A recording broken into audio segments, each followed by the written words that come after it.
So good afternoon, everybody, both in Kosovo and in North America. My name is David Phillips, and I'm the director of the program on Peacebuilding and Human Rights at Columbia University. And we're very pleased to welcome you all to today's panel on the future of Kosovo. We've got a blue ribbon set of panelists. We'll look forward to hearing from you all. Our topic's going to focus on current challenges to Kosovo. I just want to say from the outset that I was so honored that the United States intervened to prevent the genocide of Kosovo Albanians in 1999. Honored that we led the coordinated international recognition. Very pleased that the United States and Kosovo remain strong friends and allies. And as I've always said, the American people have no better friend than Albanians around the world. So a warm welcome to you all. We're going to get into the details during the panel, but I do want to call your attention to a letter that was sent yesterday by more than 40 Albanian American organizations to President Trump and the chairs of all the key committees, including Secretary Pompeo. The letter made some very strong statements about the need to strengthen US support for Kosovo's independence and its territorial integrity. It was sent from a coalition of Albanian American organizations. The letter expressed concern that the Trump administration was putting its weight behind certain figures in Kosovo who were trying to extract a deal that is not in the interests of Kosovo. It warned that border change will reignite conflict. And the letter said, we protest in the strongest possible terms bullying of Kosovo that would have the effect of destabilizing Kosovo and the region. It also supported reciprocity, which I know is a strong pillar of policy for many of you all. Ramush Haradinaj made this clear in the past, as has the current government.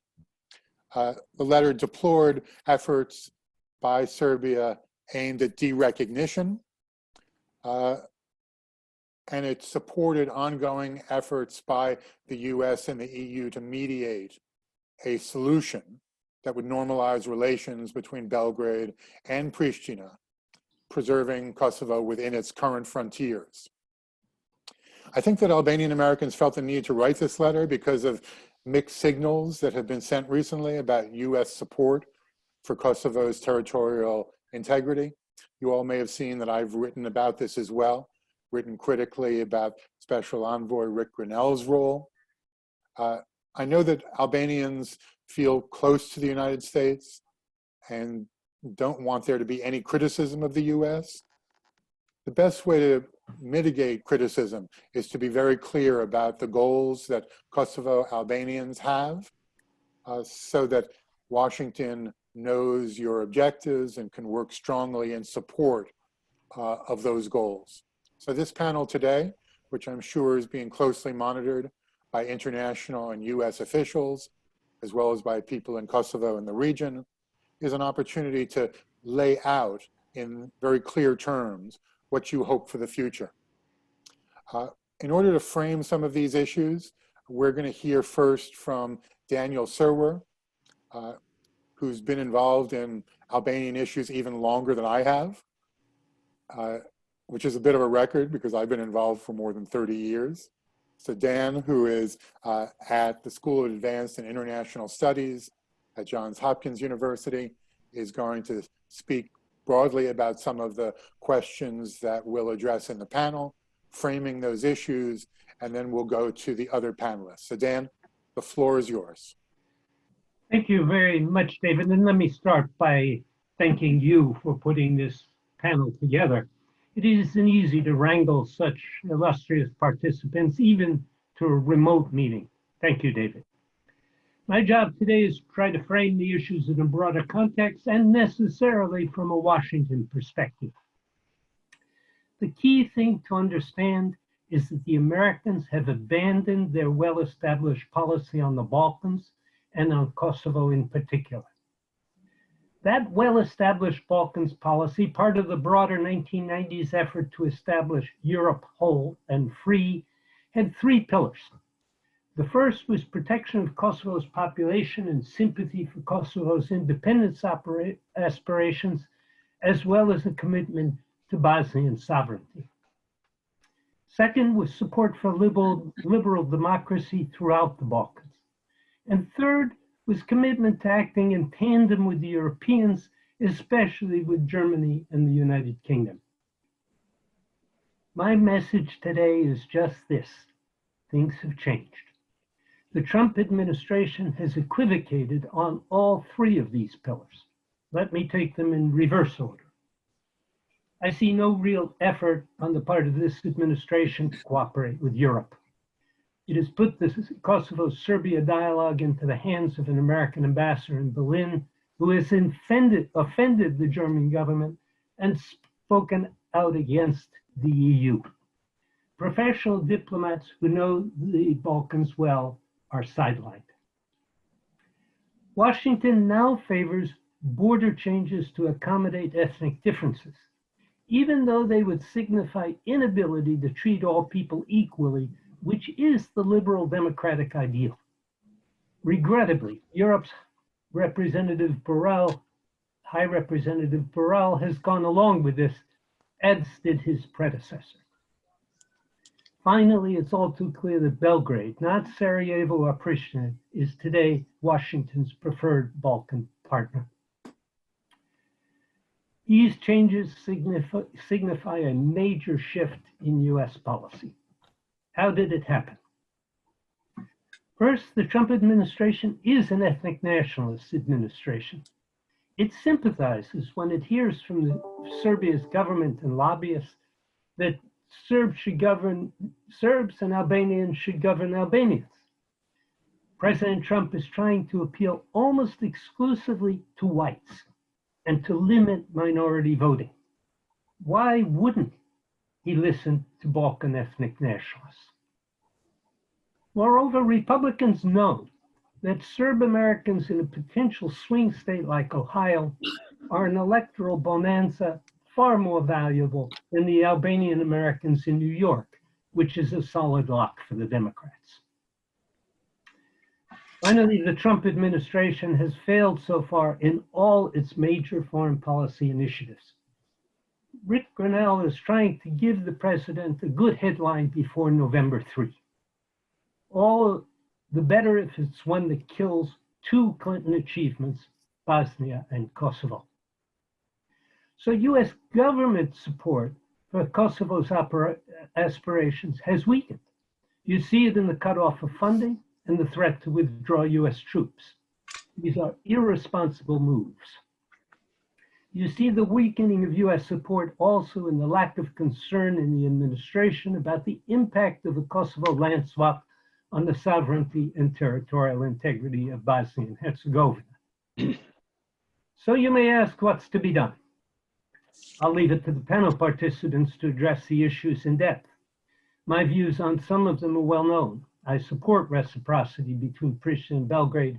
I oppose partition, and I think a deal on tariffs and non-tariff barriers is doable. But I want to offer you three further options for Kosovo that need to be considered. I'll call them the 3Ds: diversify, deter, and delay. How can Kosovo diversify its support beyond the US? Germany first and foremost. Kosovo needs to ensure that opposition to land swaps is sustained not only in the Chancellor's office, but also in the Bundestag. Berlin must continue to make it clear that it will not accept changes in borders to accommodate ethnic differences, and it needs to rein in Borrell. Switzerland, the UK, and Ukraine are other countries that have their own powerful reasons for opposing land swaps. Even for non-recognizing Spain, the idea should be anathema. How can Kosovo deter land swaps? The key here is reciprocity. In all future discussions, Kosovo should seek the equivalent of whatever Serbia seeks. The same acreage, the same powers for an Albanian municipal association in Serbia as for a Serb one in Kosovo. The same representation in Belgrade for Albanians that Serbia has in Pristina. Equivalent removal of non-tariff barriers in exchange for removal of tariffs. And above all, mutual recognition, exchange of ambassadorial level representatives with the unequivocal and verifiable commitment not to block Kosovo into the UN or other international organizations. Sadly, though, deterrence is unlikely to work perfectly because of the strong American lean towards Belgrade. Delay is also vital. Vučić has made it clear he will wait until after the Serbian election and government formation late June for any deal with Pristina. The Trump administration will then press for land swaps before the fall. So July and August, when Europe is asleep, may be crucial months. A Kosovo Constitutional Court decision to disallow formation of a new government without new elections could cause a further, and I would say, welcome delay. By October 1st, Kosovo will be safe from partition if it hasn't been done yet. But then you will ask, what about the American elections? If I were a Kosovo patriot, I wouldn't bank on a Biden victory in November, but I would certainly hope for one. Joe Biden knows the Balkans well, and we return to the well-established policy of support for Kosovo and Bosnia and cooperation with Europe. A Biden administration should close the door on land swaps loudly. If Trump wins the second term, the electoral pressure for a quick deal will fade, but I would still expect Grenell and others to pursue land swaps, if only to feather their own nests for their next jobs. And the president himself will feel completely uninhibited. Expect wild moves, not only in the Balkans. So I'm afraid to tell you, the next few months are vital for Kosovo's future. I'm hoping to hear from the other panelists how they think its statehood, territorial integrity, and sovereignty can be ensured. Thank you. Daniel, thank you very much for that introduction. Just a point of clarification, and in all fairness, the official position of the US government is that it supports whatever decisions are made between the government of Kosovo and Serbia. That's why it's so important that we hear from you what your views are on important issues like partition or territorial swaps, on tariffs, and on reciprocity. So to start our discussion, I'm going to turn now to Vjosa Osmani, who's the Speaker of the Parliament in Kosovo. Vjosa, I've been a friend of the LDK for many decades. This is the first time that we've met. I'm so pleased to see you and to welcome you to the panel. Vjosa, the floor is yours. Thank you so much. Thank you, Professor Phillips. It is a pleasure to join you, Professor Serwer, and colleagues from Kosovo, from Montenegro, from Albania. I hope I haven't forgotten anyone, and to be part of this panel. And to wish you all well in health during these very challenging times, and at the same time show our solidarity with what the US has gone through, especially in New York. Perhaps to just start with the fact that I've been heavily involved in the issue of the dialogue since 2006, when preparations were being made for the status negotiations under the leadership of President Ahtisaari, which then later on continued as Troika negotiations with the involvement of the United States, European Union, and Russia, and then have been heavily involved in the preparations to represent Kosovo as one of the team members before the International Court of Justice. The reason why I'm mentioning this is because just behind me is the original of the Declaration of Independence. And if you read through it, you will see one key concept all over it. It's the will of the people. If you read the ICJ opinion, especially its reasoning, it all goes around on who were the authors of the Declaration of Independence. And the answer of the ICJ is the will of the people. Again, I wanted to start with this because I believe that since 2010 onwards, the way how the dialogue was constructed and led and what it produced was not in line with what was the intention of those who declared independence, and certainly not in line with the concept surrounding the Declaration of Independence, which is the will of the people.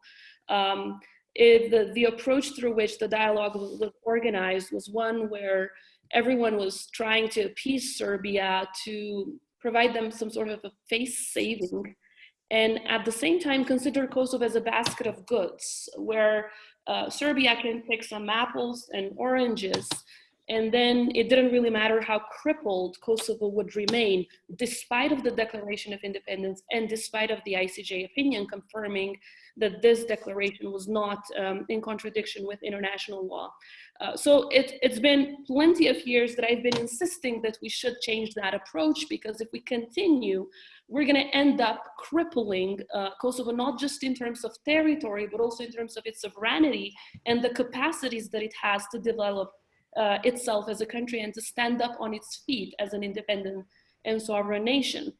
The problem was that throughout the years, and what is being intended to happen right now as well, is that there were no key principles. And all of you that were involved in the dialogue before independence know that the reason why it resulted, why it had positive results, was because we had the contact group principles, one of which, of course, included not going back to the situation before 1999, and another one which included the non-viability of so what we have been proposing, not just as LDK, but it was sort of the majority in the parliament that was of the same view, was that we go back to the dialogue table if, one, both parties are considered on an equal footing, and two, that issues related to territorial integrity, sovereignty, and the constitutional order of Kosovo are not discussed. Because all that, if put on the table and made part of a compromise, would result in taking us back to the situation of pre-independence, none of which was, again, acceptable to the people of Kosovo. Why do I keep mentioning the people of Kosovo? It's not just me being a politician. It's not just me being a person that got the trust of the people to represent them. It's me thinking about implementation of the final agreement. And everyone that has worked in the Balkans understands that no agreement can be implemented in the ground unless there is support by the people. Our current president has tried that many times in the past. I mean, if we look at what the Brussels dialogue has produced, the 33 agreements, the civil society agrees that Serbia has not implemented over 90% of it.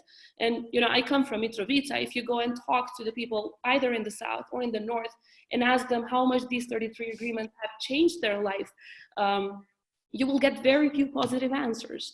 So we need to bring back the dialogue to the people, because the reason why it started was to deal with their practical everyday life problems, and not to make sure that certain politicians representing Kosovo and Serbia become best buddies, which is unfortunately what happened and what led to secret negotiations on our territorial issues.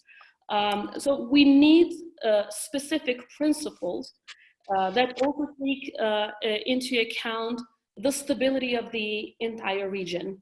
With all due respect to anyone that might think or feel differently, border changes, as history shows, can never lead to that stability. We all know it will open Pandora's box.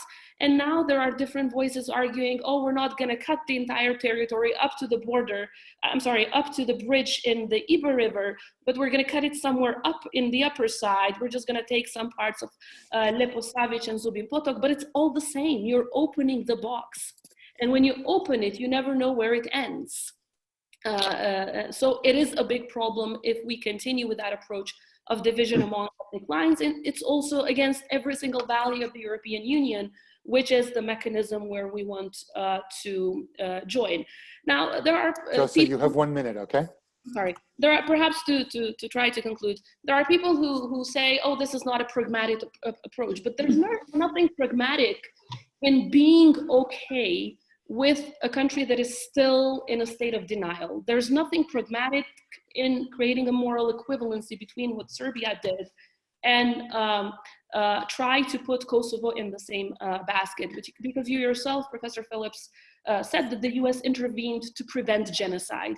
Prevent genocide. We should tell that to ourselves and to the rest of the world every single day, because that is the truth, the simple truth.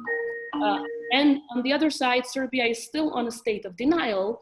And if Kosovo goes to the dialogue with the approach of saving the face of a genocidal country, we're putting ourselves in a backward situation and in a much weaker position in these negotiations. So I'm absolutely against any kind of changes in the territory, and reciprocity on the other side. I teach international trade law for the past years. It's a principle which has a very simple meaning. It's equality. And every single country that has recognized Kosovo based on the principle of it being a sovereign nation, I believe, should at the same time believe in the principle of equality between Kosovo and Serbia. 33 agreements reached in Brussels call for reciprocal measures. We being asked not to apply reciprocity means we being asked not to apply the agreements reached in the dialogue. Thank you. Vjosa, the partition of Kosovo would represent the fruition of Milosevic's project to create ethnically pure states in the Balkans. Absolutely. We know that destabilizes the region and leads to violence. So I, like you, have been strongly on the record opposing any partition or territorial swap. Thank you. Thank you very much.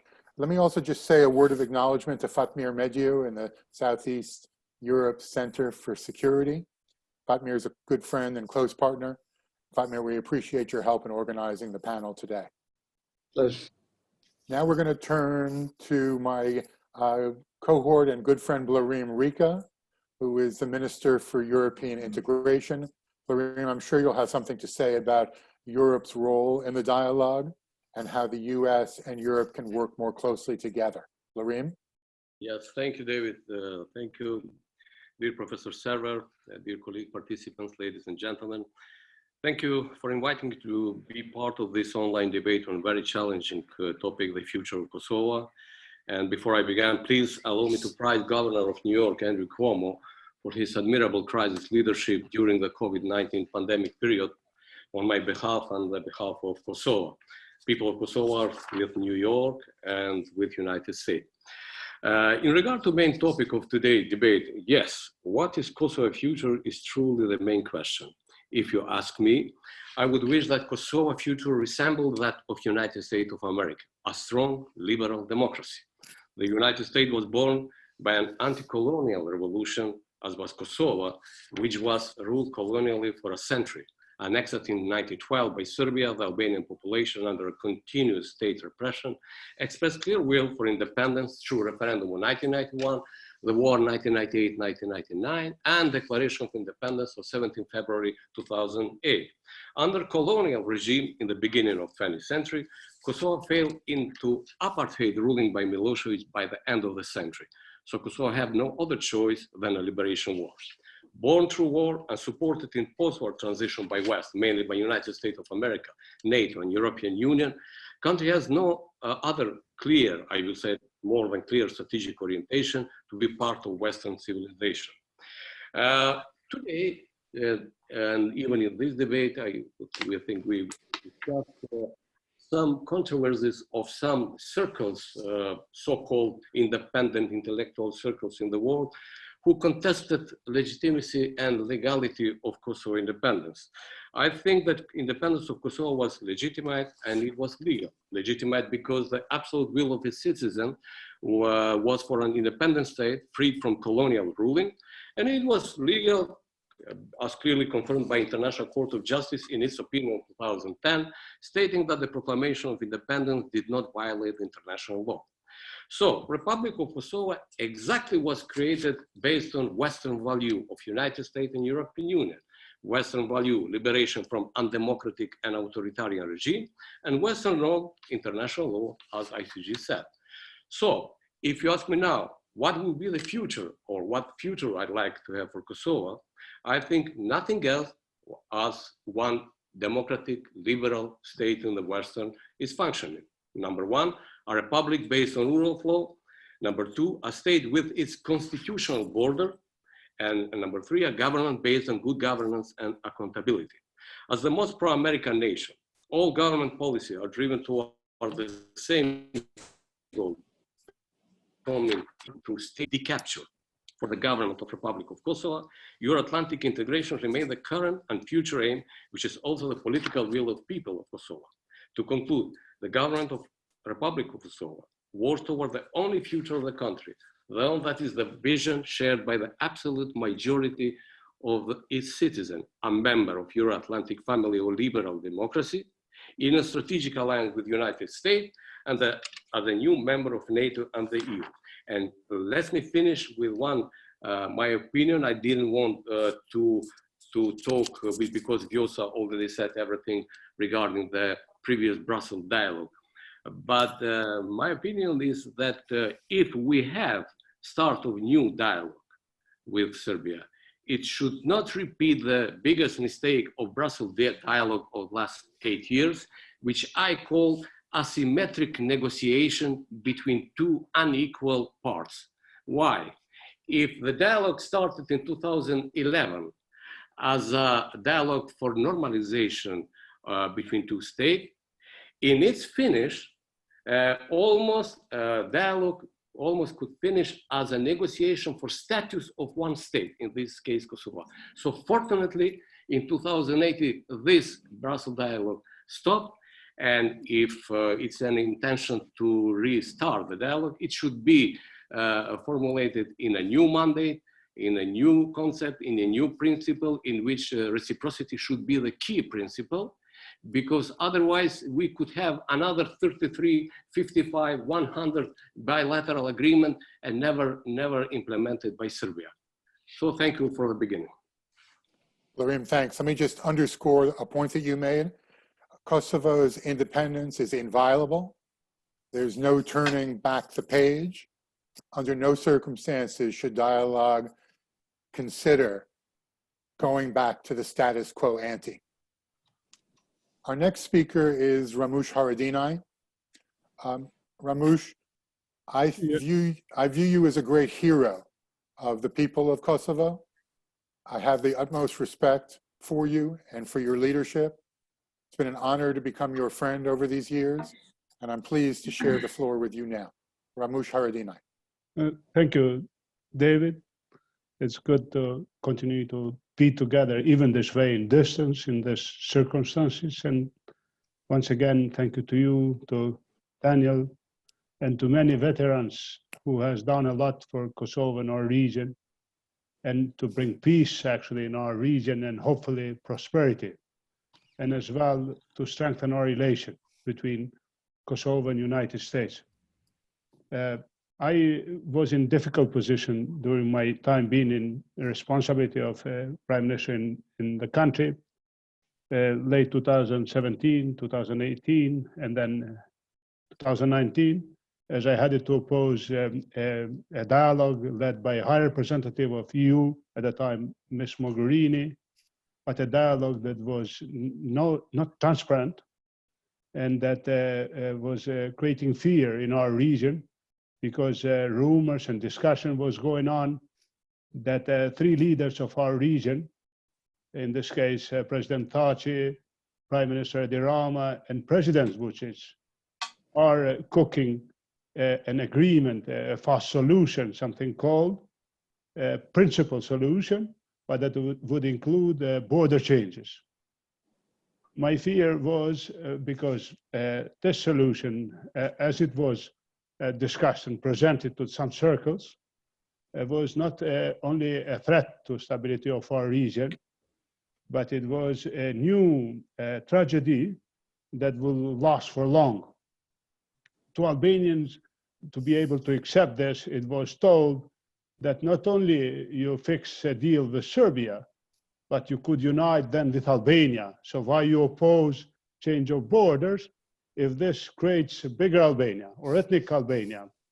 In fact, Russians pushed for this idea in the past to tell to each nation, fight for ethnic states. That was a Russian solution. And actually Milosevic looks for that during the 90s.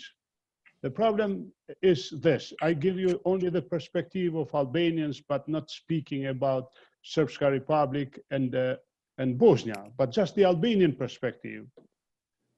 Albanians, we don't live only in Albania and in Kosovo. A very respectful community of Albanians live in North Macedonia. Some lives in Preševo, some in Montenegro. So if we would open let's say, a path towards solution with changing borders, covered as correction of borders or whatever they would call it, this region will be back in fire. So for what NATO invested during '99 and many nations invested will be totally lost.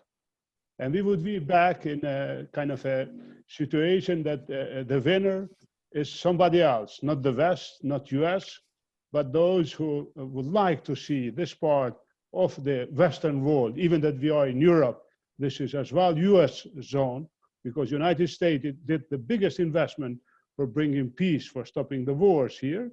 So United States will be the biggest loser, and then the tragedy will be paid by all of us.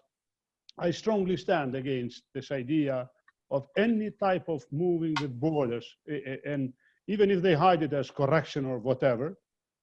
And I am very happy to hear that in the United States, more and more voices are recognizing that this is danger. And this is to lose the biggest investment of the United States in the last 50 years in our region. So the investment for peace, NATO intervention during '99. And when I say NATO, we're always thankful for that. I welcome the role of our diaspora, Albanians living in the United States, and the help that they give. There is only one risk, that we shouldn't be articulating our concern as opposing one administration in US. Is this one or next one or the other one? So our friendship with the United States is forever.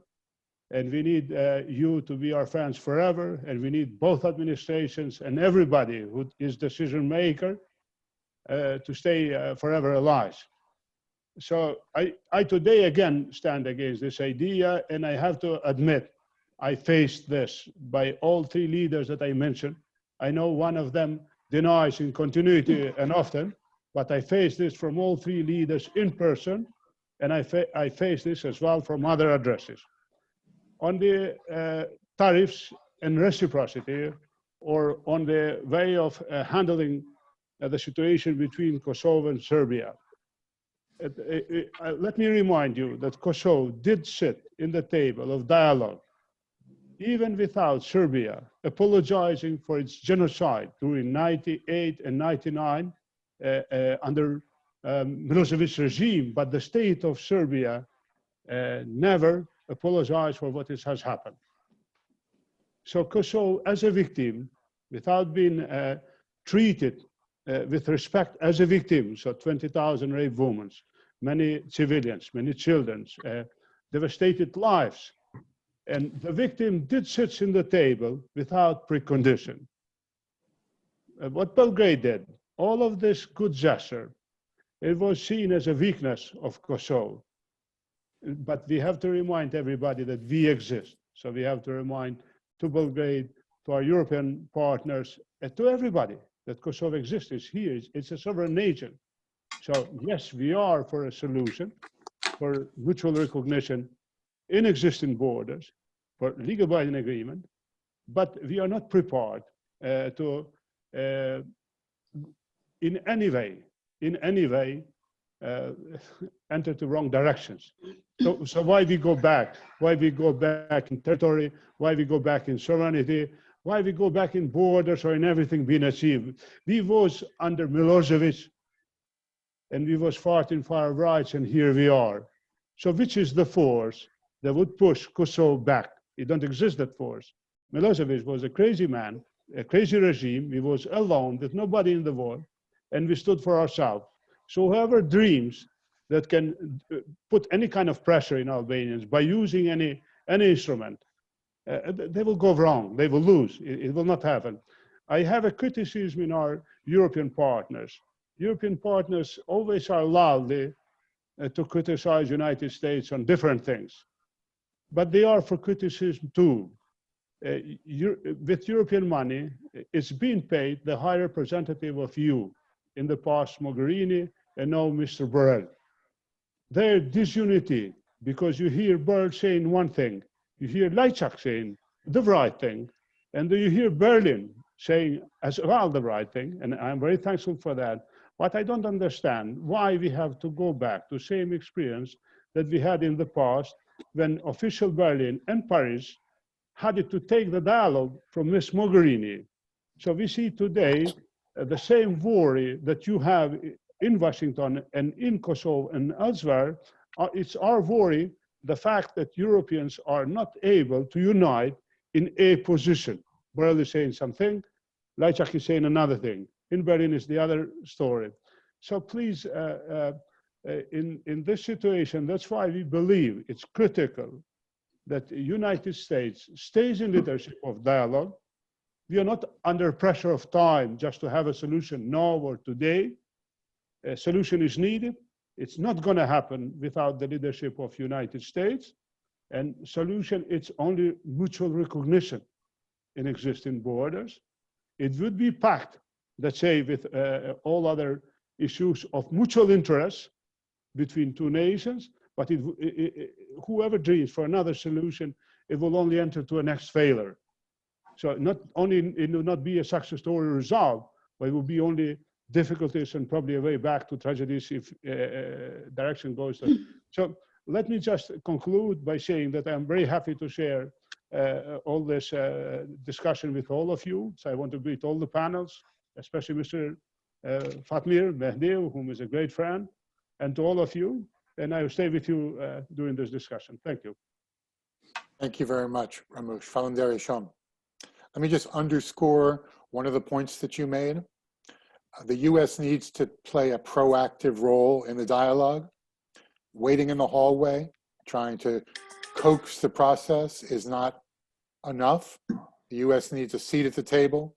And I think the format of the Vienna process is exemplary for how transatlantic cooperation can effectively address Kosovo's needs and normalization between Kosovo and Serbia based on these principles of reciprocity and territorial integrity. So thank you very much for your intervention, Ramush. Thank you, David. Thank you. We're now going to turn to Arta, Dade, who is the former Foreign Minister of Albania. Very pleased to welcome you, Ms. Dade. The floor is yours. It's my pleasure. Thank you, Professor. So I will read in order to stick to the time limit. It is an established fact that the region broke loose of the totalitarian regimes almost 30 years ago by coming out of bloody wars which have been left behind, and the region has embarked well in the process of reconciliation and has projected its common future together in European Union. Countries are at different stages in this process, so is also Kosovo and Serbia. The instruments to enhance this process at large, supported as well by the United States, are in place, and regional cooperation is a prerequisite for advancing the European agenda. In this context, I see also the relations between Kosovo and Serbia. Both countries are part of certain regional initiatives and recently part of the Berlin process. And of course, both countries are supposed to play their respective roles in projects of connectivity and free movement, youth cooperation, good neighborly relations, and the creation of regional economic zone. This is difficult to achieve if the will of certain governments is lacking, and certain leaders, main actors, do not yet accept the new realities, but stick still to the old trenches, to prolong, through nationalism, their political survival. This also endangers stability and cooperation in the region, and third parties find it easier to play in order to keep the region away from Euro-Atlantic full integration. We support the dialogue between Kosovo and Serbia, mediated by European Union, to the end of finalizing an agreement legally binding for mutual recognition, membership of Kosovo in United Nations and European Union, and full respect for minorities based on the Kosovo Constitution, and no option of sending it to the United Security Council as pretended by some Russian ambassadors, because there are all sorts of theories now. European Union and the United States' role remain important in the more proactive approach for the resume of dialogue in order that it is more efficient in producing a right balance. This is very important. Unfortunately, this has not been the case so far in relation to mutual benefits, especially fulfillment of commitments included in the signed agreement so far. I think Kosovo has been sticking to the implementation of obligations deriving from these agreements. I wish Serbia had done the same. The fact that they have not done so is so disillusioning. Serbia has to be open and sincere in this dialogue. It has to stop the aggressive offensive to incite states which have recognized Kosovo to withdraw recognition. It has to stop efforts to block Kosovo membership in regional initiatives, but also in the international organizations, such as Interpol and UNESCO. This runs contrary to the spirit of regional cooperation, Berlin process, and dialogue mediated by European Union. And that was the reason why Kosovo imposed a tariff 100% to Serbian commodities as a political response. It is a good step for Kurti government to lift this tariff for raw material. And what has Serbia done so far? Let's hope. We don't know anything if they have also taken some step in the right direction. I do support the policy of reciprocity as one of the fundamental principles in relations between countries. Both countries are signatories of the free trade agreement, so they have to respect terms of the agreement.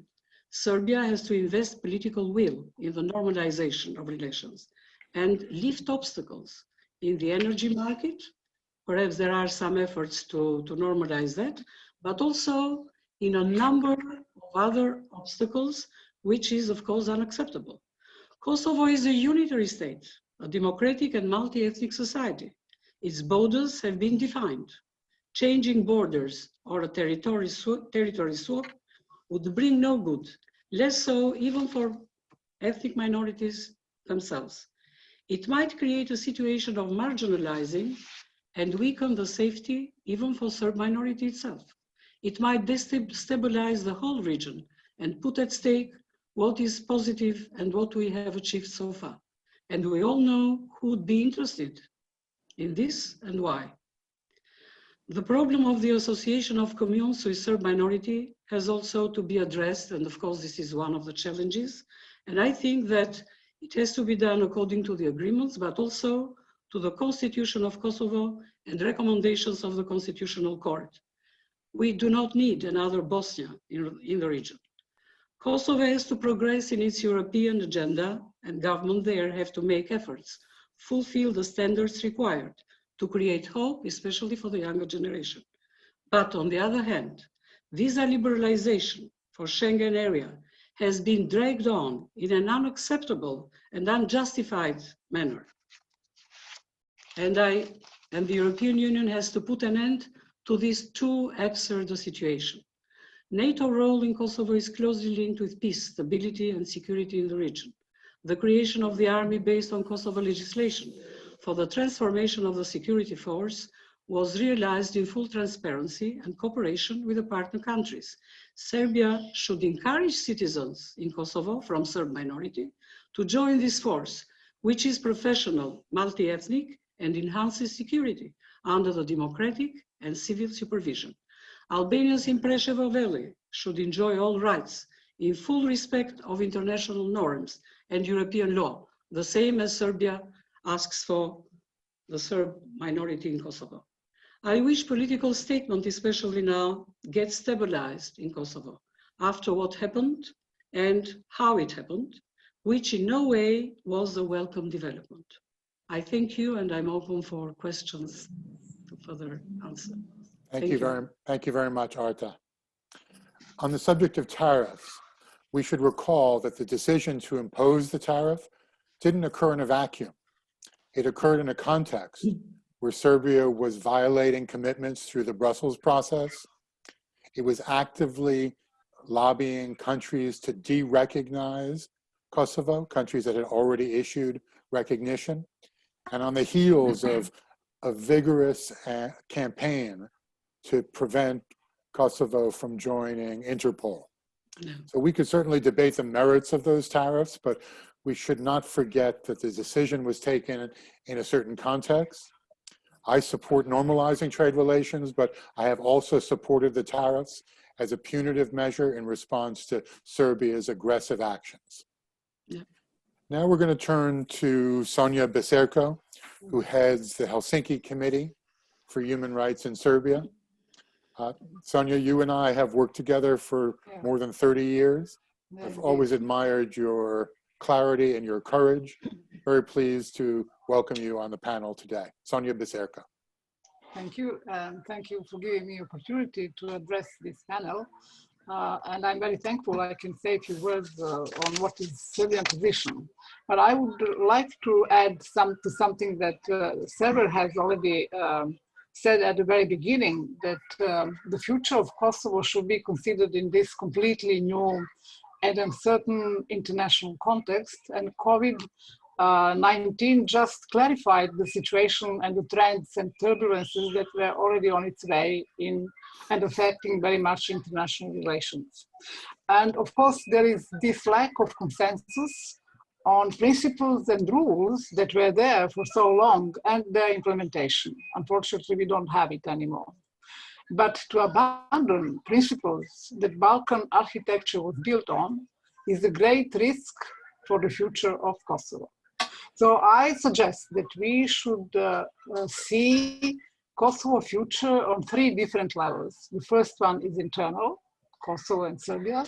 Second is regional, and how all these possible solutions would affect region, and international, or to be more precise, European, which is now emerging from this crisis with better perspectives maybe than other regions, and especially Germany is becoming more profiled as a leading country in the EU. Well, I would say a few words on Serbian position. As you know, Serbia had never ever considered other option for Kosovo than partition. It's on the table since 80s.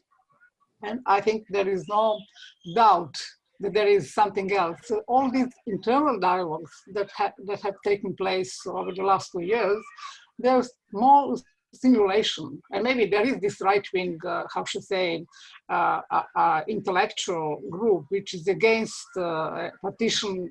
They consider Kosovo cradle of Serbia and whatever, but they never came up with any, how should I say, solution for how they would integrate Kosovo if it would be given back. So this is really a false debate. The only option is partition, and I think most of the people, most of the citizens in Serbia agree to that. Only over the last few years, this media campaign has raised emotions. You know, this was sort of expressed in a way that they are against this and that, but apparently Serbs are more concerned about their social economic problems. Serbia, contrary to the agreement that she signed with Kosovo, was acting in totally different and contradictory way. First of all, she prevented consolidation of Kosovo state. Serbian community or Serbian list became, it was hijacked in the function of Belgrade politics and not long-term interests of the Serbian community in Kosovo. Belgrade was looking and waiting for an opportunity to make a partition deal with the Kosovars. Also, I'm surprised that Albania, it was unimaginable that someone from Albania would support such a deal. And I see a great worry and concern that sometimes it looks as if Serbia has succeeded. And all this changed international environment, apparently, played it to Serbian hands because they played between, among different factors, United States, EU, Germany, Russia, China, Turkey. So it really gave a lot of space for Serbia to play its game.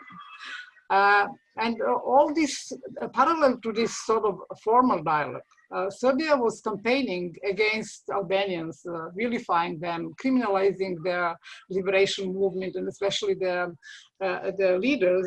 And they used the Kosovo court as something that was instrumental to this expectation of Serbia to prove that Kosovo was a mafia state and so on, very much using the case of the Yellow House and so on.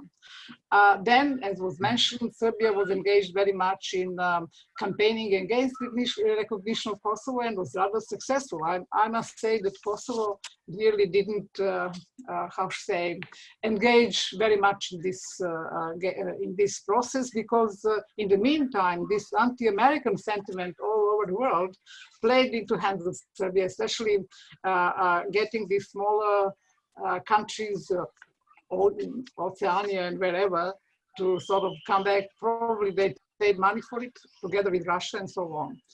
Of course, Serbia is not giving up partition because it has a strong backing by Russia, which is not only playing the game that Serbia gets something in this, profit in this, but also to justify its own partitions all over their near neighborhood.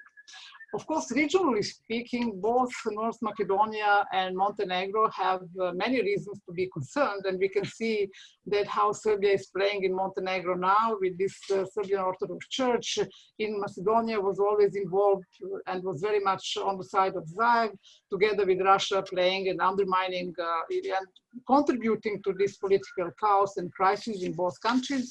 And not to mention that partition of Kosovo serves only as a compensation for Bosnia or Republika Srpska. And we can see all these statements on all sides, which really indicate that this intention is very serious. Serbia has two very important documents. One is a governmental strategy on how to deal with Republika Srpska, adopted in 2011.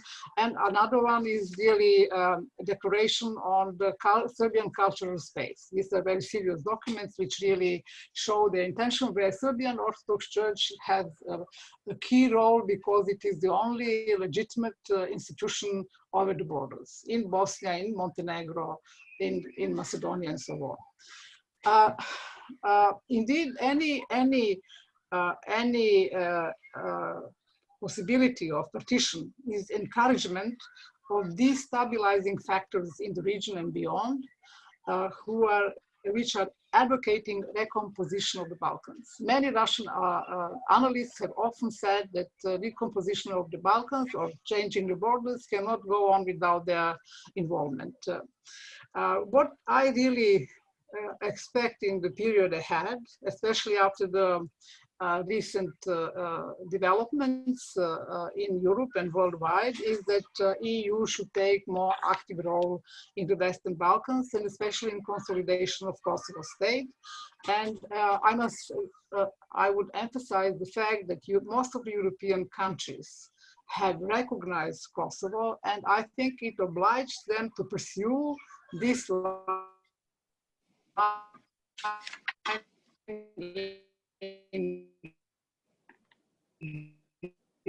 We're having some difficulties with Sonja's audio. And I would say EU role is especially important. Germany should be a lead country, and hopefully US if Trump loses the election. And I think the EU should focus on its values, not on geostrategic considerations. It was mentioned by many speakers here.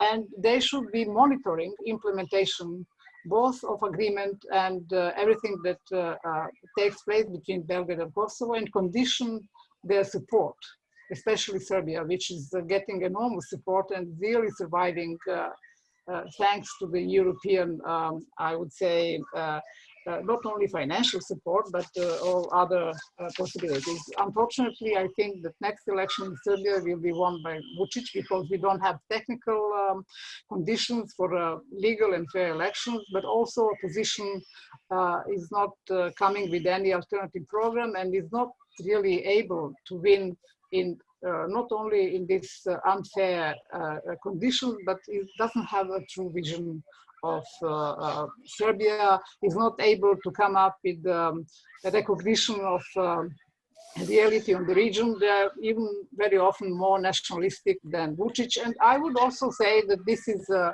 program, no, it's not only Milošević, it's an old program which was activated after the death of Tito, and there was a preparation for what has taken place in 90s for a whole decade and maybe even more. And this is something to view as the only Serbian project on the table at that time, not only Kosovo, Bosnia, but as a whole. So, and Sonja, when we I talk need you about, to conclude, please. Sorry? I need you to conclude, please. Okay, and so I think it should not be allowed to have this partition deal, because it would inevitably go to create instability in the region, and all efforts in that direction should be prevented, and obviously in whatever possible way. And I think also this dangerous initiative by White House is something to be also prevented and delayed, as Serwer has mentioned earlier, until whatever 1st October, whatever date. And I think this is all we can do at this moment. So let me just emphasize one of Sonja's points, that we're in no hurry. There's lots of time to have negotiations. We shouldn't rush for a deal, especially one that's a bad deal. Let's turn now to Miodrag Vlahović, the former foreign minister of Montenegro and also Montenegro's first ambassador to the United States. Mr. Vlahović, thank you for joining us. The floor is now yours. Yes, thank you very much. Good afternoon, good evening to everyone. Thank you very much for inviting me. Special thanks to my dear friend Fatmir, to Mr. Mediu, for inviting me. And of course, I'm very glad that Sonja, Mrs.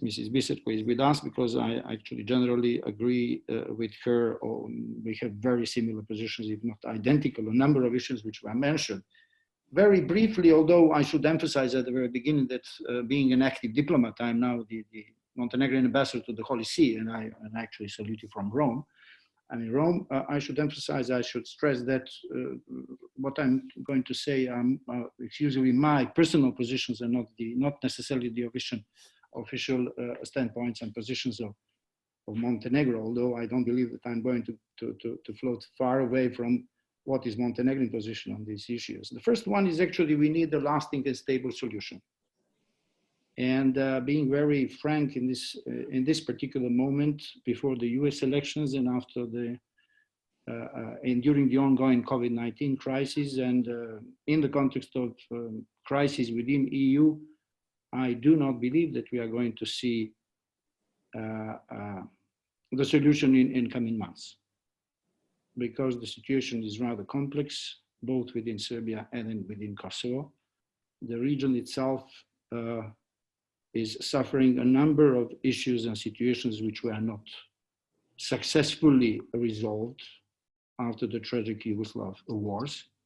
And consequently, these are not the actually circumstances in which we could hope to have something which would be a credible, sustainable, viable, and mutually acceptable solution, including the Kosovo issue. The problem with Kosovo, the problem with the situation related to Kosovo and Serbia and Kosovo relations as such, is that it is very difficult, almost impossible, to envisage, to project, to sustain, to believe in a peculiar Kosovo-Serbian solution which would not go together with the rest of the situations, individual countries and regional situation in the Western Balkans. That is why I'm not necessarily enthusiastic about the new US approach, because it's actually dramatically compromised the attitude and the concept of the European and US-European policy in the region in the last decade or so. So we are actually having, instead of continuing and continuous effort to harmonize relations, to build more democratic societies, more sustainable economies in each and every country of the region. We are actually now faced with the proposal to have a solution which is more a trade-like solution, where we have some kind of even commercial attitude or commercial logics in an attempt to resolve the relationship between Serbia and Kosovo, that is between Belgrade and Pristina. The territory swap, correction of borders, even the exchange of population is something which is very dangerous for the region. And Montenegro, as far as we can say in this very moment, would not support such an attitude, although our officials in a number of occasions have emphasized if the solution is mutually acceptable by both Serbia and Kosovo, we would of course, and if it does not imply any additional problems in surrounding countries, we would of course support such a solution. But it is very difficult to predict and to envisage a solution which would be sustainable on the basis of the territory swap, primarily because both in Serbia and in Kosovo, there is neither cultural, nor political, nor ideological pre-context or the basis for the acceptance of such solutions. So what is now being proposed by US Special Envoy, Ambassador Grenell, and some other people is actually something which is faced with enormous, I would even say, enormous opposition, both in Belgrade and in Pristina. And given the time frame, if we are even mentioning here the November elections in US, it is very difficult to even imagine that there will be a sustainable and mutually acceptable solution of that particular kind from now until the very elections. Miodrag, you have 1 minute. Already, so the main problem remains nationalism in the borders. Unfortunately, we have not done a lot in a number of countries in the region to actually deal with nationalism, with xenophobia, with hatred on cultural, ideological, political level.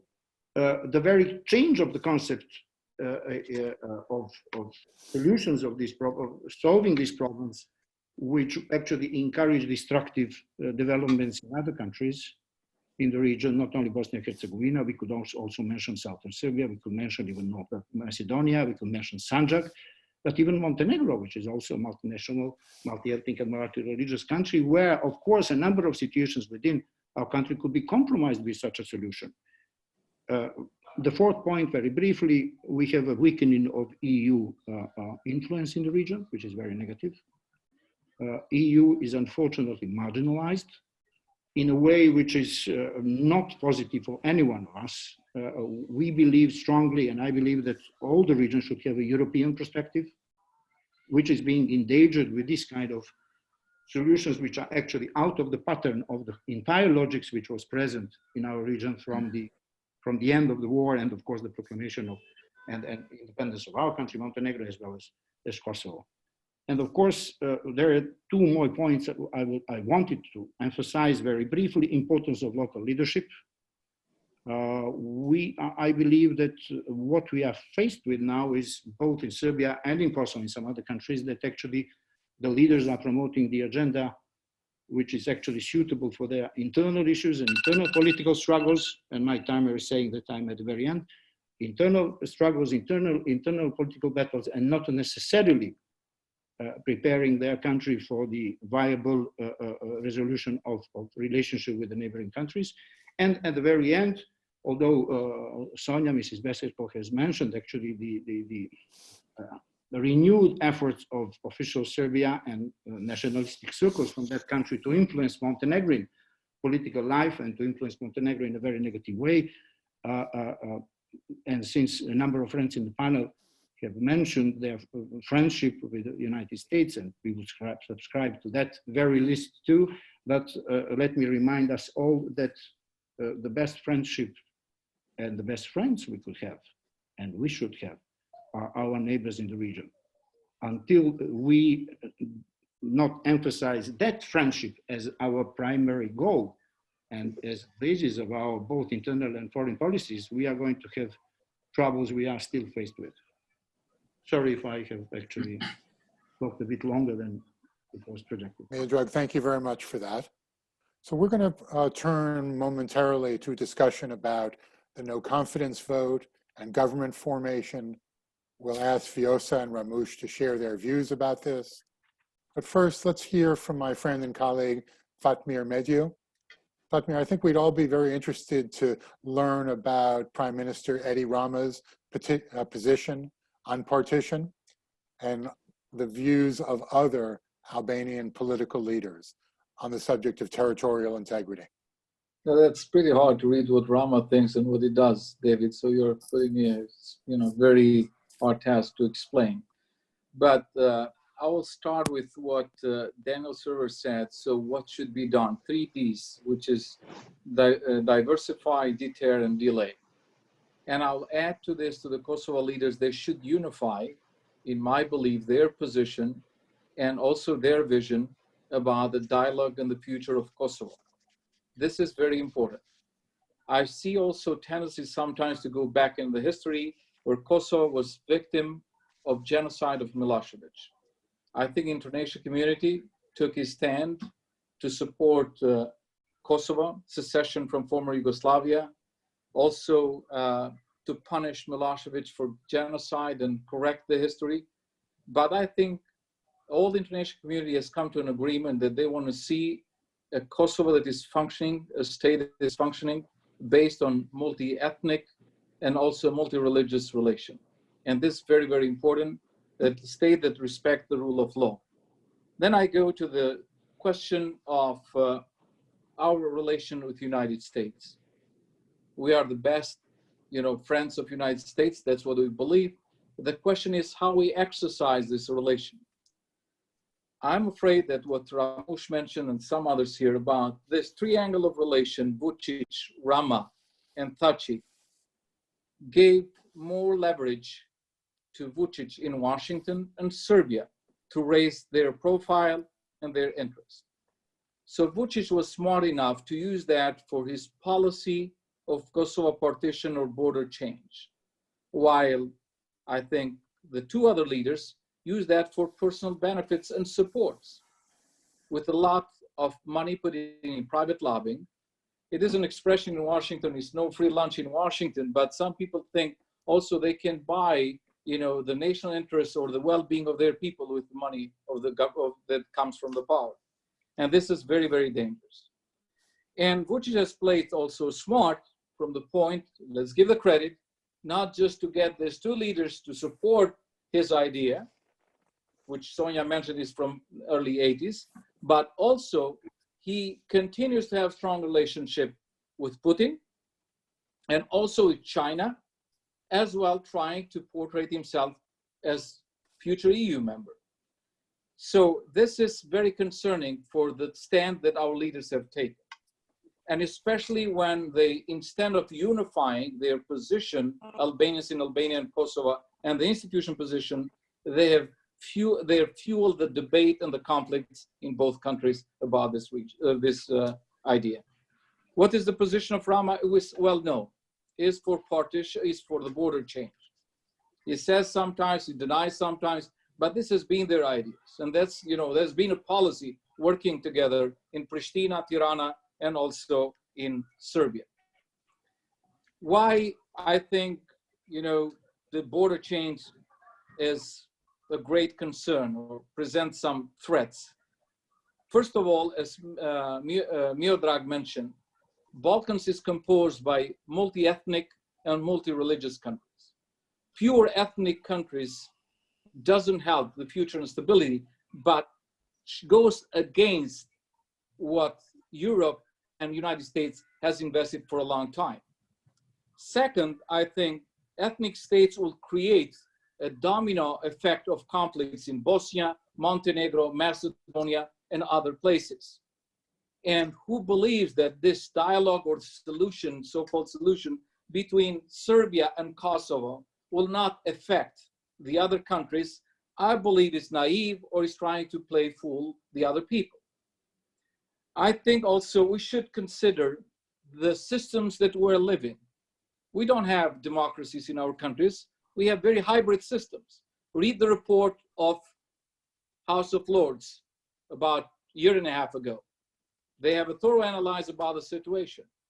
Organized crime, drug trafficking, corruption have very strong links with the government in political decision making. And they affect certain policies, even those of this kind of relation that we're talking. But our governments are tending to go more to strongman government and Putin type style of government, reducing the freedom and rights of the people. But we should also, and it was mentioned, understand the importance of geopolitics has changed. I don't think we are in the same situation as we were in early 90s, where United States and Europe was our polar star, that everybody was just thinking how to relate and work with the United States and with Europe. Today, we have a very strong presence of Russia in the Balkans. They have military presence, they have intelligence presence, they have economic presence, they have media presence. China as well has very strong economic presence. Russia has declared that in 2007, in Berkunda conference in Munich, I was there, Putin said that Balkan is the backyard of the Russia and will not allow the NATO enlargement in the Balkans. And they tried to stop that, the case in Montenegro, Macedonia, and other places. So Russia is against European future, is against NATO enlargement, and they will do everything they can. They even try to change the narrative right now, not any longer as energy provider, but also as security and political stability provider in the Balkans. And they are working pretty hard, to affect all the countries in what they are doing. They are trying to interfere and trying to get their connections. On the other hand, I think also China is having a very strong impact, as Turkey, which has shifted from traditional policy of Turkey toward the Balkans. And this you have 1 minute. Okay.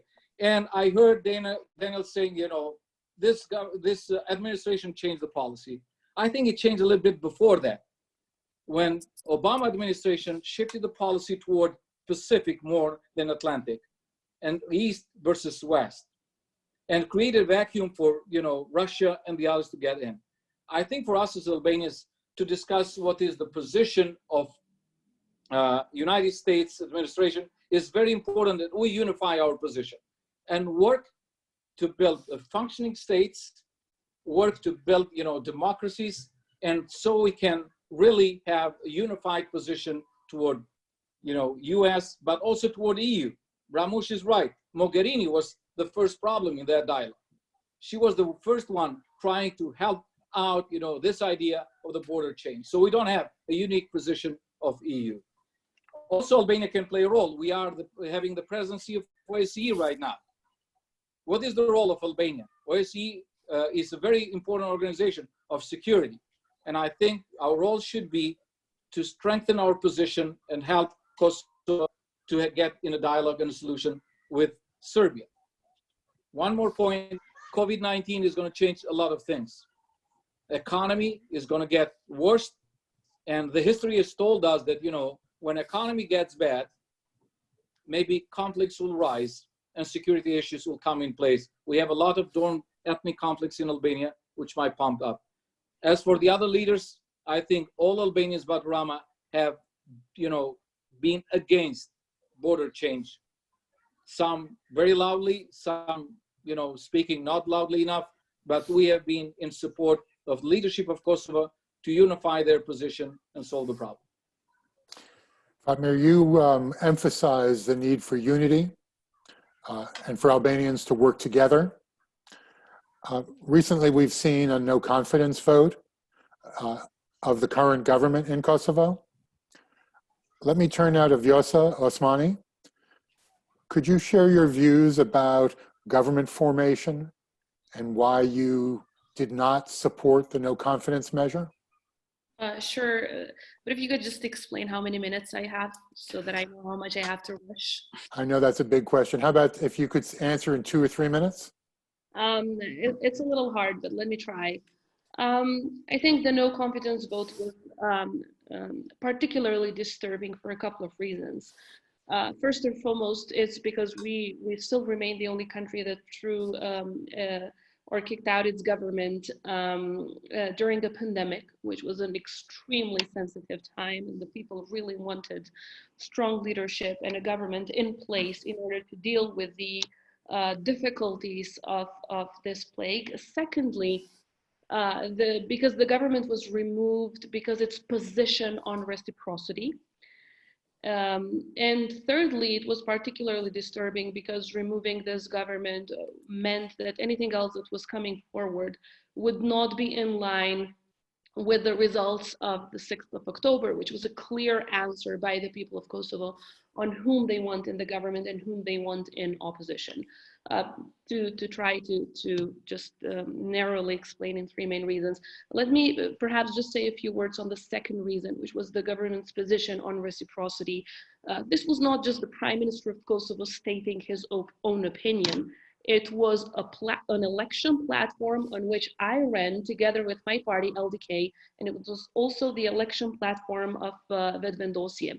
We happened to agree on the issue of removing the tariff and replacing it with the principle of reciprocity because we worked on that for about 2 years.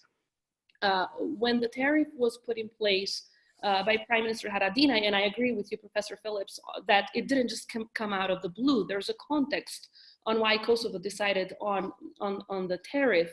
Of course, when we went to elections and with a clear view of having LDK and Vjosa govern together in the future after the results of the election, we had a clear plan of replacing it with reciprocity. It became part of the government coalition agreement. It became part of the government program, which was, and it became part of the key points that were voted on the day the government was voted. So practically, I think it's disturbing if in the middle of that situation with quite a lot of tensions, we do not speak with one voice. So it gets me back to the requirement for unity. History shows that Kosovo has been successful only when its leaders in the governing coalition and in the opposition speak with one voice. When Prime Minister Haradinaj decided on the tariff, I was chairing the Foreign Affairs Committee at that time, and I kept traveling together with other members of the opposition, including the current Foreign Minister, Mr. Vjosa. Everywhere we would go, from the German Bundestag to the US State Department and the US Congress, or the French Parliament and elsewhere, we fully supported the decision on the tariff as a necessity because of what Serbia was doing, but at the same time, as a means to prevent an agreement on the borders. The Prime Minister was saying that he was keeping the tariff to prevent an agreement on the borders. We were the opposition, but we never left him alone on that fight. From one capital to another, as opposition, we would travel to speak up that we need, through this tariff, to prevent an agreement on the borders.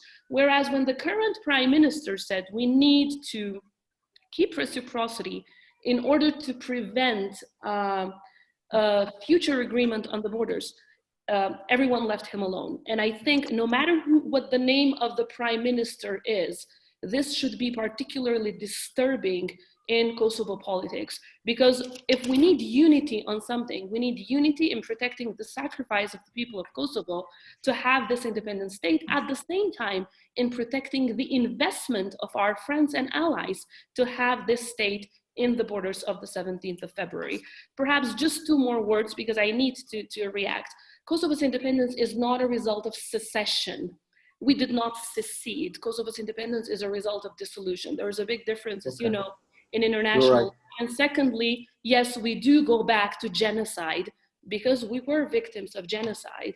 And we will have to go back to genocide in order to prevent history from repeating. Otherwise, if we continue to have Serbia in the other side of the table continuously denying, I don't think this has proven to be the right approach. We've, for too many years, different countries have been telling us to just forget about the past, just swallow what we saw, just swallow what we went through during the war and 10 years before the war.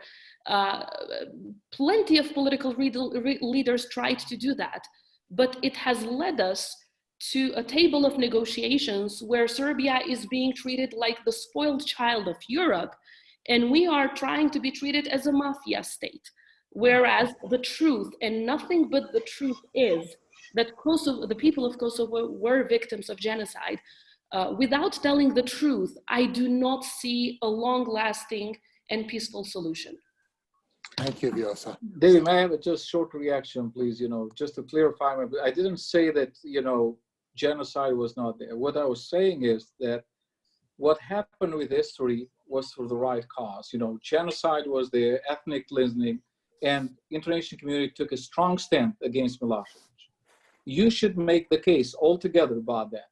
But at the same time, looking about what happened, I think we should see also the leaders of Kosovo and Albania to work together for the future.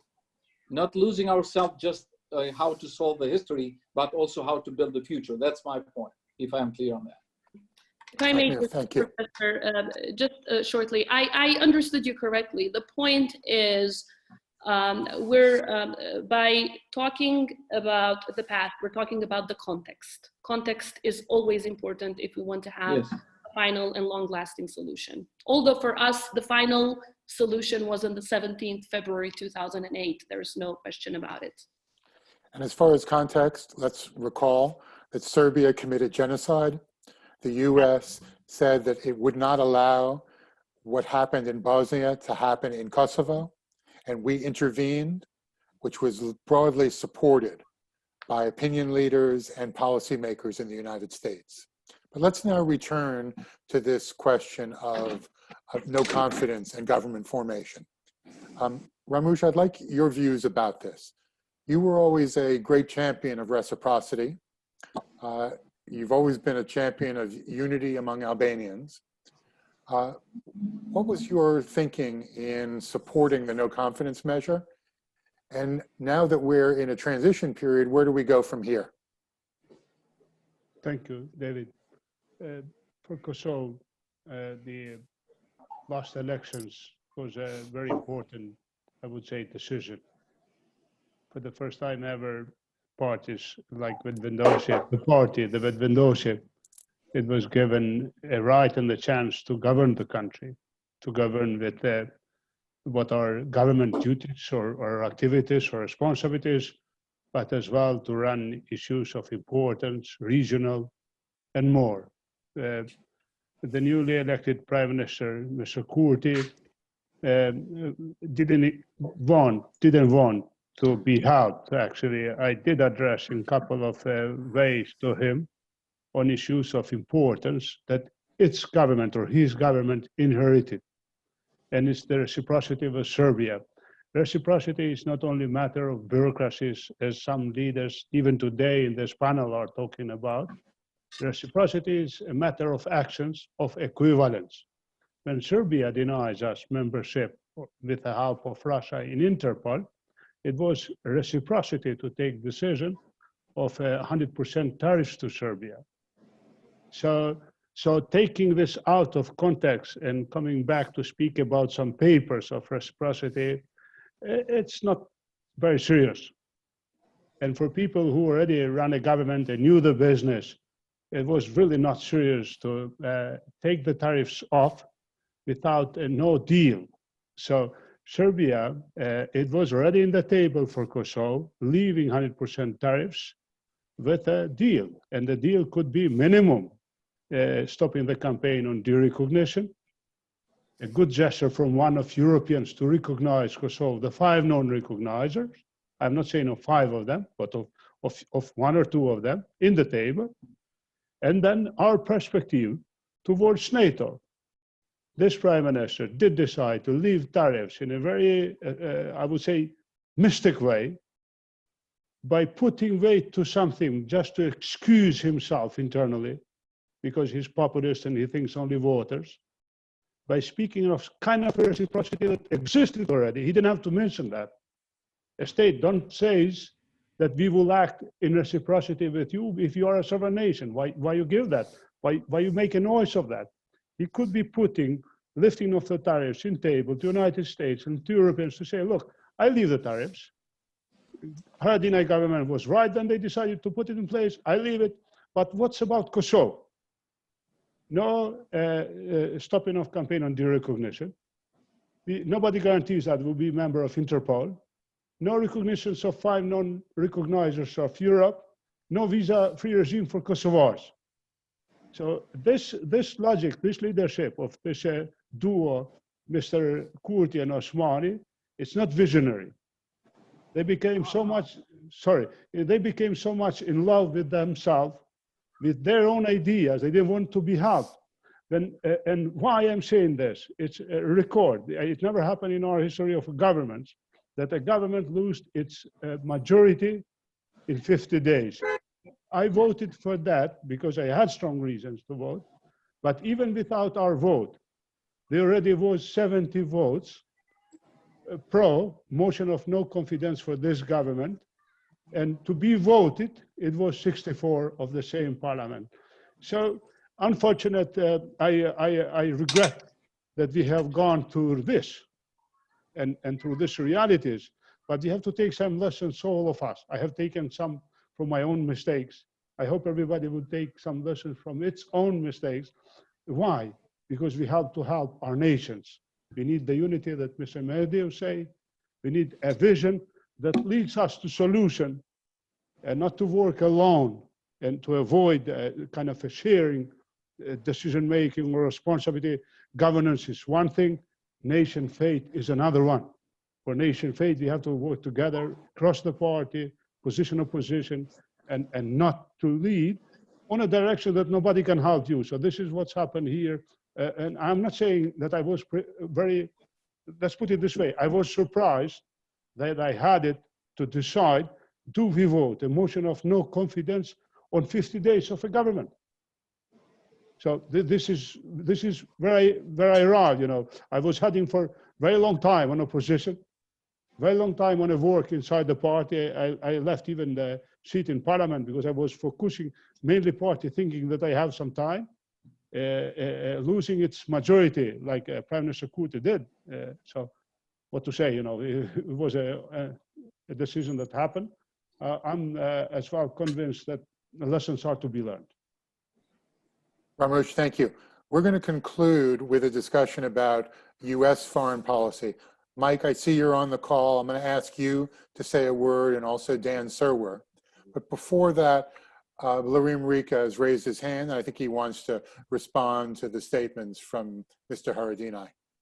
Yes, if you could do that briefly, Blerim. Yes, I will do very shortly because I should react as a member of the government, as a minister of the government, against this declaration of Mr. Haradinaj. Of course, it is his personal view and personal opinion. I don't agree, because if you compare tariff with reciprocity, I think the tariff is only act. Reciprocity is foreign policy strategy, is more stronger than one act. So this is my reaction against the opinion of Mr. Haradinaj. So Vjosa, I think that you're due a response. Can you do it briefly? Yes, please. Ramush, let's hear from the lady first, and then we'll go to you for a final statement. I don't want to get into the substance of what Mr. Haradinaj said, but only about his comment on people being in love with themselves. I simply believe that insults are neither evidence nor arguments, and there's nothing visionary about insulting other people, even if they are your political opponents. And of course, I join everyone on their calls on unity, but I don't think insulting others is the path towards that. I can just speak for myself, that I love Kosovo, and I'm not partisan. I support all patriots, and I hope that unity and working together can mark the way forward. Now, we have a number of questions from the audience. We're only going to have time for one, to which I'll ask Mike and Daniel to respond. That question comes from my friend Sami Rapishti. He asks, what are the real intentions of Special Envoy Grenell, and what's the goal of American diplomacy? Mike, you want to take a stab at that? Sure.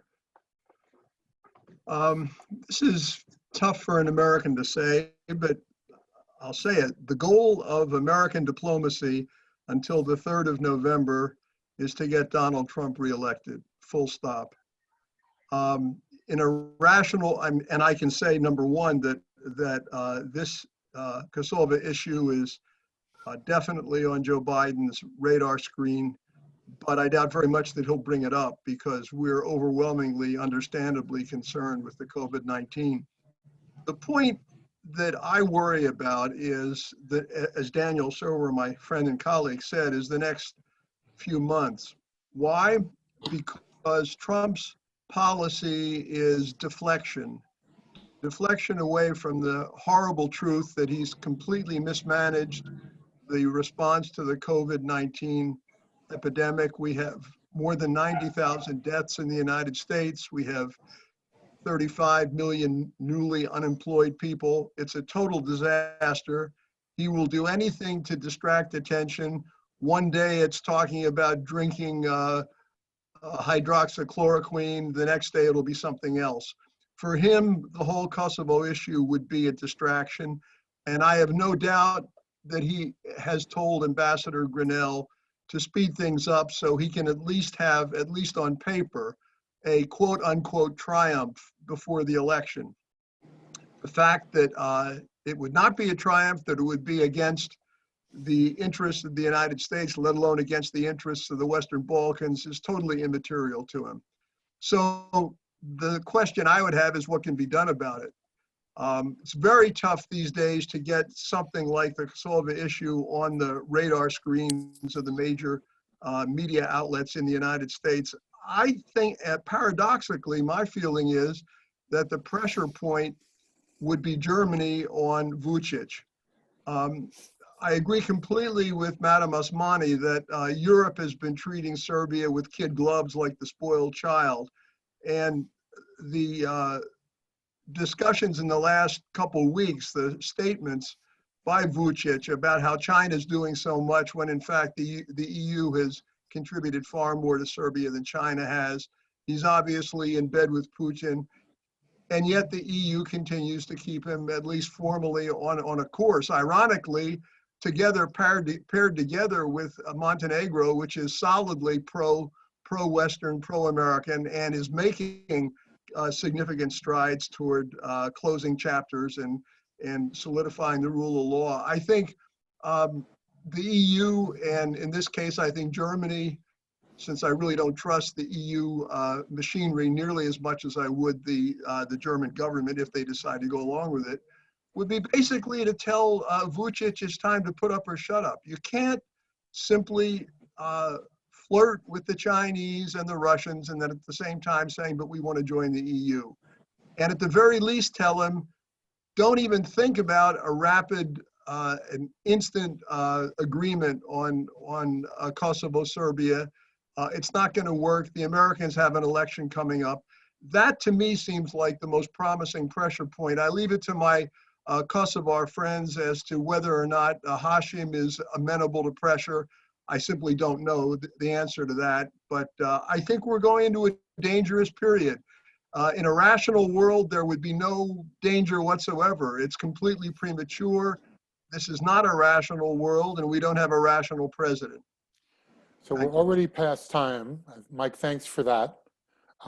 Daniel, do you want to say a word in conclusion, especially about US-EU cooperation?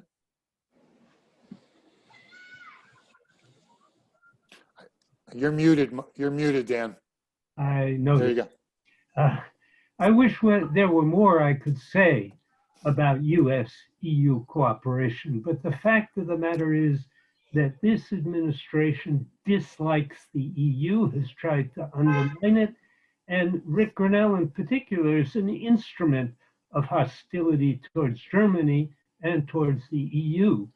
And so I think there's very little hope for returning to the traditional strong cooperation between the EU and the US that has always produced results, good results in the Balkans, until there's a change in administration. I'm sorry to say this, but I just don't see how you get the EU on Trump's good list or on Grinnell's for that matter. So I think you're going to see the Americans press unilaterally for an agreement this summer. And I agree entirely with Mike's analysis of what's driving that. It's the It's the electoral ambitions and ego of the president. Well, I think we should take note of the correspondence to the president from the Coalition of Albanian American Organizations. They've made very clear their support for territorial integrity, the importance of reciprocity. There's always been a tendency among Albanians to look to the US for solutions. I think now it's important for Albanians to come together to seek solutions that are in the interests of the Albanian nation and to find some common ground. We've heard different views from different panelists.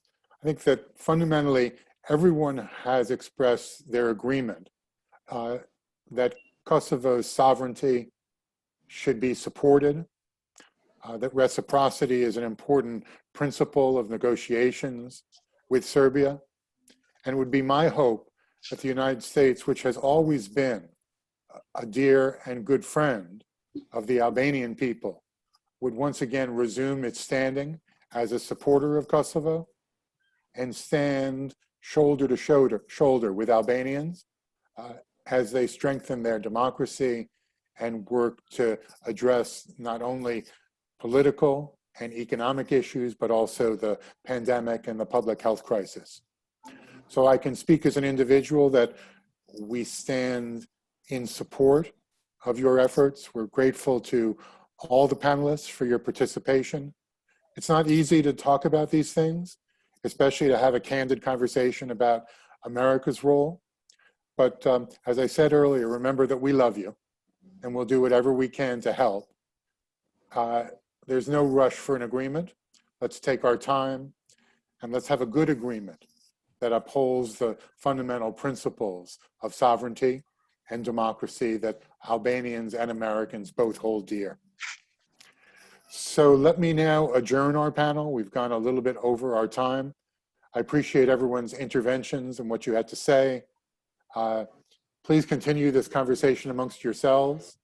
Let us know at Columbia if there's something that we can do to facilitate. And I just want to express my respect and high regard for everyone, even those who have disagreed. Ultimately, we are all Kosovo patriots, and we need to act in service of the nation. So let's do that together. Thank you all very much. Falemderi Shum and Miru Pavshum. Thank Thank you. you, David. I think we're going to adjourn. Thank you. David.